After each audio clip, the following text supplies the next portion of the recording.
Hello, Abnormal Family. Got a drop for y'all today, and I think you're going to enjoy this one. And I think at the end of this one, I'll give you my opinion and kind of what I think about it. I've had a lot more people telling me they would like for me to give my opinions at the end of these, so I will do my best to try to remember that. Also, I want to thank everybody that has helped in supporting bringing Hunter home. You guys are continuing to support, which is amazing. The support every day comes in. You guys are amazing. Our channel, I would like to let you all know, has grown over 200 people in the last 4 days. And we are on the huge incline now.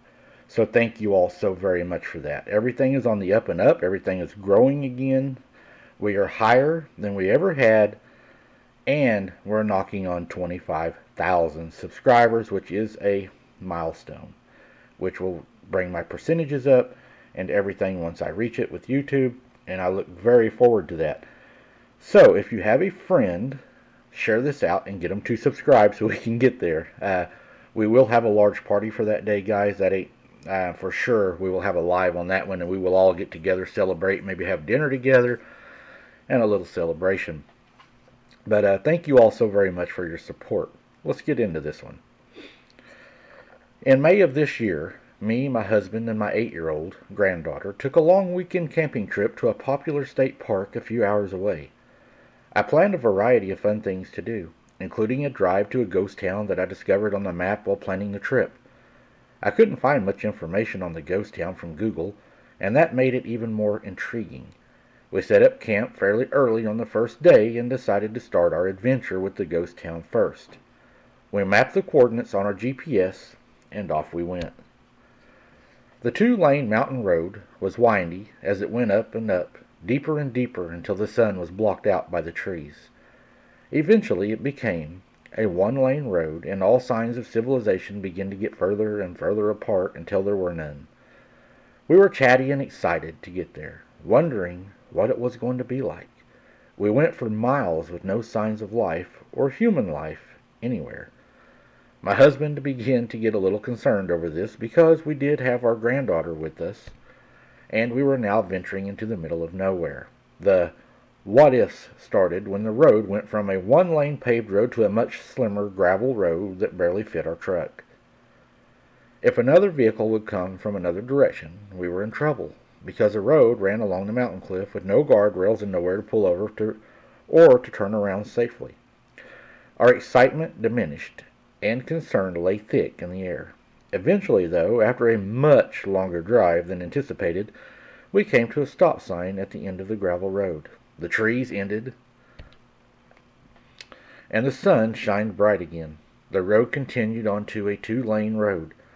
Aside from still no signs of human life anywhere, we all breathed a sigh of release. The GPS told us to take the next right, and we would be at our designation.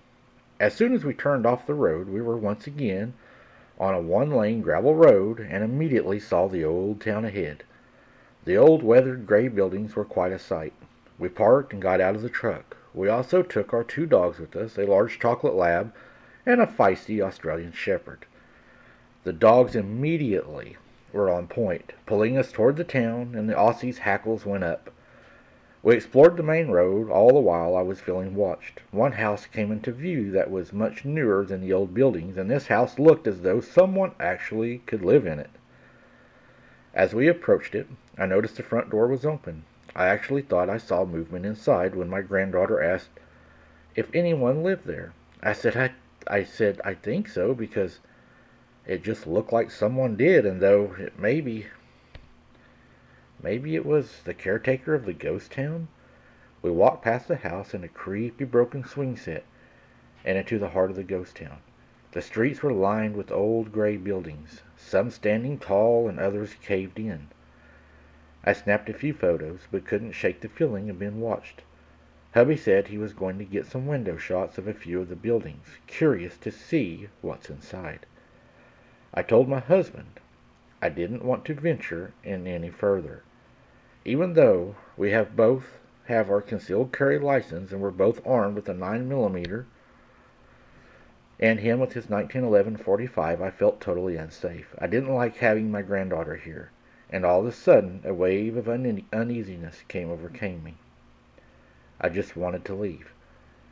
He was on and off the porches, snapping photos inside the buildings when the Aussie began making a low grumble, staring towards the upper windows of the porch he was standing on. I yelled, "Okay, I'm done. Let's go," and began walking back toward the truck. He jogged back, and as we passed the newer house once again, I noticed the front door was now closed. My granddaughter noticed it too, and said with a loud voice, and just then the Aussie went nuts. She almost got away from me, launching toward the house, snarling, growling, and making sounds I never heard her make. The lab was on alert, hackles up, and darting her eyes back and forth between houses and the town growing further behind us. We all climbed back into the truck and decided to find a different way back, rather than the windy and one-lane quad trail we came in on.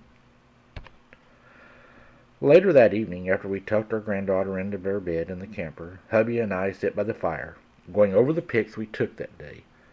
When he came to his window pics, his smile waned. He began zooming in on them, one by one, and with fear in his eyes, handed the phone to me.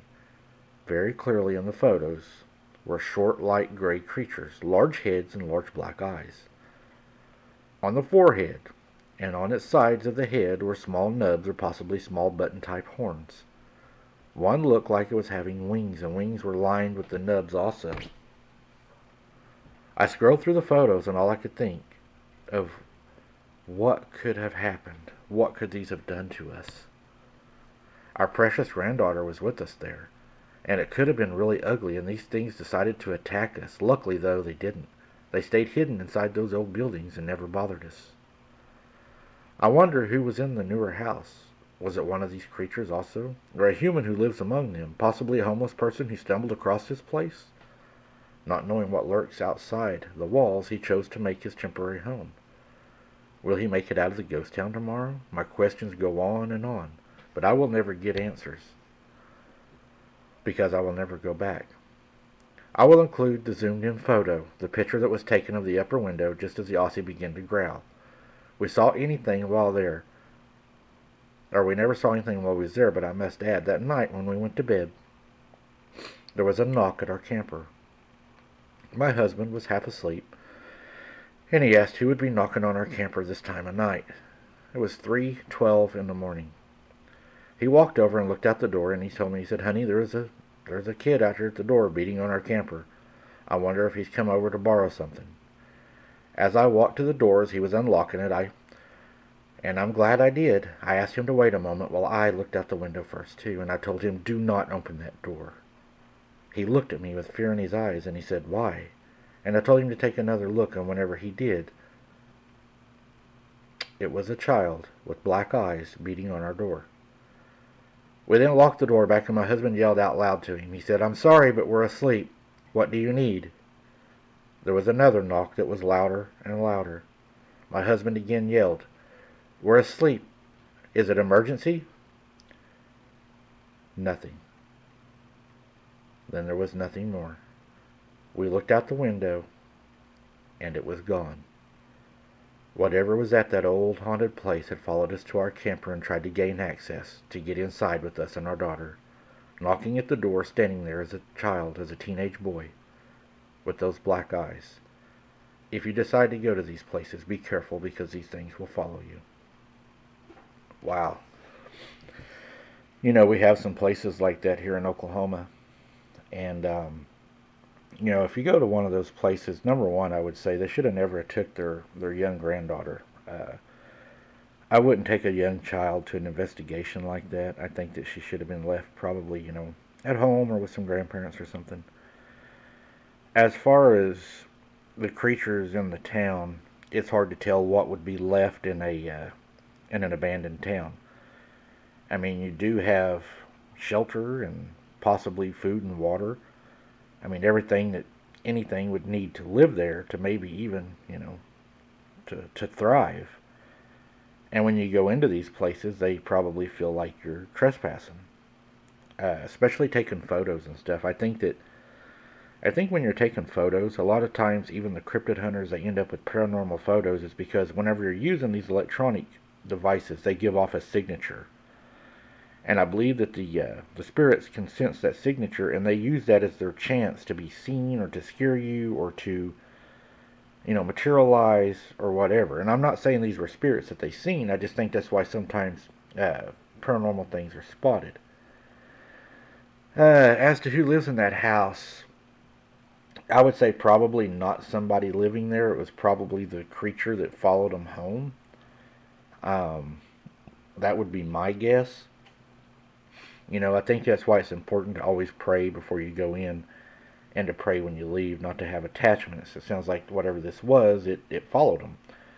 And then there's always, that the possibility that it could have marked their vehicle, or they could have stepped in something or handled something or whatever. And we know that even a Komodo dragon can smell, 2.5 miles away. And if these things are advanced and have, better abilities, then God knows how far they can smell us away. So be very careful when you do this, because just because you get out of somewhere, it doesn't mean that it's not going to follow you. And for it to try to gain access to their camper by knocking, that's scary too, because it's trying to get you to let it in. And I'm glad that she did look a second time and notice that, and then it just vanished. Very scary encounter, and I think you have to be very careful when you're out looking for things, because even though you're looking for a cryptid, you may stumble across something else that you didn't even intend to stumble across.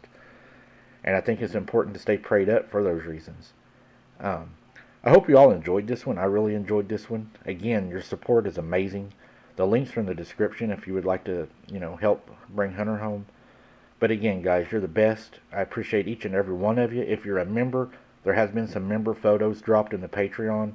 And there's going to be a members video coming out for the Patreon and the YouTube members. So I hope to see you all soon and on the next one. And I hope you enjoyed this one. Please smash that like button, guys, as it means so much. And I look forward to your comments on this one. And until next time, keep your head on a swivel and don't be something's dinner.